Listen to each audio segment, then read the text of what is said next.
Hello, welcome to Libra Philippines. So, ako si Madam P. At ito yung reading natin for Libra, Sun, Moon, Rising, Venus, Jupiter, Libra. Let's start your reading. Check your natal chart, guys. If you want to book a personal reading, punta kayo sa Facebook page na Madam P. Madam Space P.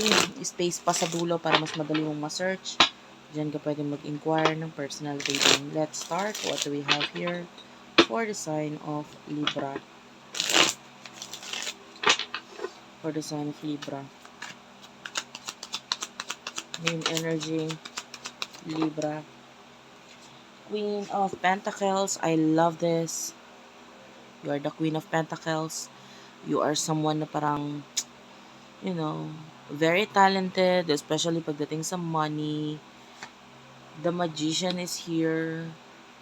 I feel like you know how to manifest, you know how to, turn your dreams into reality. Yung iba sa inyo, maybe you do believe in um, law of attraction or whatsoever, pwedeng yung iba spiritual matter, meron ka mga ginagawa spiritually to gain more money, like yung mga papaswerte, mga ganyan, maybe you're using all of those stuff to help you gain more money. And lalo na Ten of Pentacles is at the bottom of the deck. I love this. Justice card, that's Libra energy. And I feel like maraming exciting na pangyayari ngayon sa buhay mo. And I feel like not only you ang nagbibigay ng excitement or nakakaramdam ng excitement na ito. Because I can feel other people na parang they're also feeling the same way. No? Lalo na yung mga taong malalapit sa'yo. Parang gusto rin nilang, kumbaga excited sila para sa'yo. So this means, yung iba sa inyo, you are surrounded by right people. 'Di ba? Hindi sila yung mga taong gustong bumagsak ka or what, thinking of negative stuff from negative things na mangyari sa iyo. They are there to support you, to help you. Maganda 'yon. Kasi when you surround yourself with positive mindset people, no, and at the same time, positive din yung iniisip nila sa iyo, medyo nalalayo ka sa evil eye. 'Di ba? Kasi yung mga inggit, yung mga masasamang sinasabi ng iba, pinagchichismisan ka ng hindi maganda pa sa likod mo, sa pagka nakatalikod ka, those are the toxic people na ayaw mo sa buhay mo. And for what I can see here, medyo iba yung mga dating ng mga tao sa paligid mo. Yung pakiramdam dito, they are also excited, diba? And they look forward na ma-reach mo, ma-achieve mo yung dreams mo because you deserve all those stuff. Diba? Deserve mo yun eh. And alam nila kung ano yung mga paghihirap. Alam nila yung mga pinagdaanan mo. And I feel like they're also wishing na ma-achieve mo itong mga pangarap na ito. Okay? Napakaganda nung unang message and energy sa'yo, Libra. So, sino tong person na connect mo? For the sign of Libra, Sun, Moon, Rising, Venus, Jupiter, Libra. This general love reading, guys. Take only what resonates. Wait lang. Ayan, so medyo inayos ko lang yung aking stand para hindi siya naaalog pag kumukuha ko ng card. Nine of Pentacles, Two of Wands, the Ace of Cups. This person, pwedeng may plano siya. Or, if you do have a plan, gusto niya yung plano mo and gusto niyang i-work out ito. This person with the Nine of Pentacles is proud. Maybe proud siya sa sarili niya or either way, pwedeng proud siya sa'yo. And the Ace of Cups, a lot of love mula dito sa person na to. The Judgment is here. So, pwedeng nagkaroon siya ng awakening, okay, sa sarili niya, kung ano yung mga mali niya, mga dapat niyang gawin, etc. Six of Cups, maybe regarding the past. And ang dami ng lessons na natutunan nitong person to regarding sa connection ninyo. Three of Pentacles, I feel like this is a person na gusto rin magkaroon ng growth or gusto niyang ikaw ay magkaroon ng growth through the help of this person, parang ganun. Parang willing akong tulungan ka kung anong plano mo, may plano, andito ako to plan with you, parang ganun, or makikiplano ako sa'yo, and this person wants success.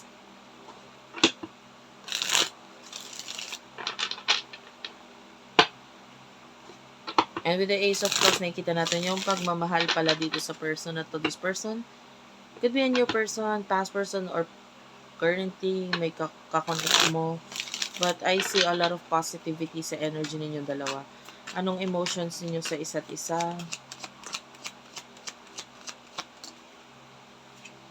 You do over the Queen of Swords, the Temperance,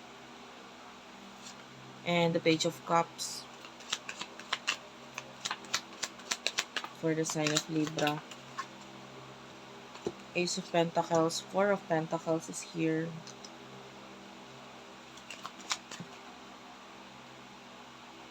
Bottom of the deck is a Death card. Five of Wands is here. Well, the Queen of Swords is here, so nakikita natin yung pagka-cut off mo regarding the Temperance. Regarding sa mga tao, bagay na hinihintay mo noon, might be hindi ito nag-manifest or hindi, you know, kung ano yung nasa present moment, this is your focus. Whatever happened in the past, kung ano man yung mga nawala sa'yo, mga bagay na hindi mo nakuha or what. I feel like with the Page of Cups, nagfo-focus ka sa growth mo kasi. And hindi nakakatulong. Alam mo yan. Yun nga, iba sa inyo, they do believe in law of attraction and whatsoever. So, nakikita natin yung pagka-cut off mo regarding people or things in the past that no longer serve you. You are cutting off these people kasi why? Or yun nga, past. Because you're also cutting off these people na hindi naman nakakatulong sa happiness mo, but bagkos sila pa ngayon nakagiging dahilan para ikaw ay malungkot or hindi maging maganda yung mood mo, etc. So, it's not helping you. So, nandun yung pagka-cut off mo, pag-focus mo sa, uh, pagka-cut off sa mga taong to because do you believe in positivity, positive mindset, and ang focus mo ngayon is growth mo, which is good. Ace of Pentacles, so, this person, with the Four of Pentacles, nakikita natin yung pag-iipon, focus sa pag-iipon. With the Five of Wands, medyo, I'm seeing a person here na parang galit siya in the past or whatever happened sa inyo in the past. And galit siya doon.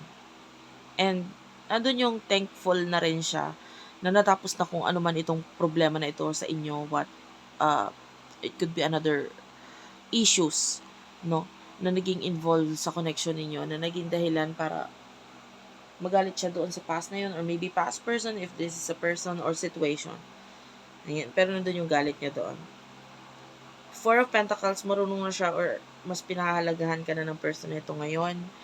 And yun, andun yung love mula dito sa person na to. Kung ano man yung relationship ninyo, nandun na yung iingatan ko tong relationship or connection natin na ito. And kung ano man yung nangyari sa past, I feel like kinalimutan or unti-unti na rin kinakalimutan nitong taong ito. In the near future. In the near future for the sign of Libra.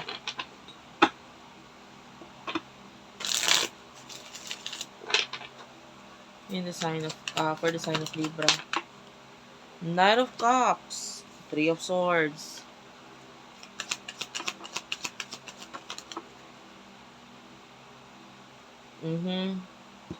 Six of Swords. Knight of Wands. Page of Pentacles. I hate to tell you this, guys, kasi yung unang part ng reading is good. It's really positive and sobrang maganda yung message niya, nagpapakita ng positivity sa part mo. But the end part of this reading is medyo somehow medyo well, kung magpapa-affect ka lang naman. Because the Knight of Cups, this is an admirer. This is not coming from another person. With the Three of Swords energy. This is a third party, third person energy. Parang looking forward siya na magkaroon ng third party sa connection mo with this person. Unfortunately, hindi ko masabi kung sa side mo yung third party or may, okay, hindi ko masabi kung yung person na to ay interesado sa'yo or vice versa doon sa person na kakonect mo. Okay? Pwedeng siya yung may admirer. Or this could be you na may admirer. But this admirer really wants something, and it is to have another connection or relationship sa inyo yung dalawa. This is more than friends energy. Page of Pentacles, some of you, pwedeng maging clumsy pagdating sa pag-handle ng situation na to na maging dahilan for, kaguluhan or what. So, be mindful of that. The Hanged Man is here. So, nakikita natin itong person na to who is really waiting or looking forward na magkaroon ng death card or, separation if you are in a relationship. And Six of Swords. So, looking forward lang naman itong person na to ay doesn't mean na nandyan siya, magkakaroon na agad ng third party. Parang nandun lang yung expectation niya na sana magkahiwalay na kayo kasi andito ako, parang gano'n, naghihintay ako sa'yo. And yan, Eight of Pentacles, this person is really interested. And Three of Pentacles, yeah, this person is preparing siya na magkaroon or maabot niya yung pangarap niya or ang gusto niya o ang pagkakagusto niya sa'yo, which is the Seven of Wands and the Star. Ayan, gusto niya ng change, and if ever magkakaroon ng change sa buhay niya, it is may kinalaman sa'yo. Or, if that is your person na may nag-admire sa kanya, it could be that person. So, gusto niya magkaroon ng big change sa buhay niya na may kinalaman sa, relationship sa'yo or, yun nga, sa person mo. Which is which eh. Hindi kasi nagpakita dito. Pwedeng energy mo to, pwedeng energy ng person mo. So, thank you for watching, guys. I love you all. Please do like and subscribe. Ingat po kayo palagi. Don't forget to follow Madam P sa aming Facebook page. And dyan, pwede kayo magpabook ng personal reading sa akin. Dyan kayo mag-inquire kung paano. Thank you for watching again, and bye-bye.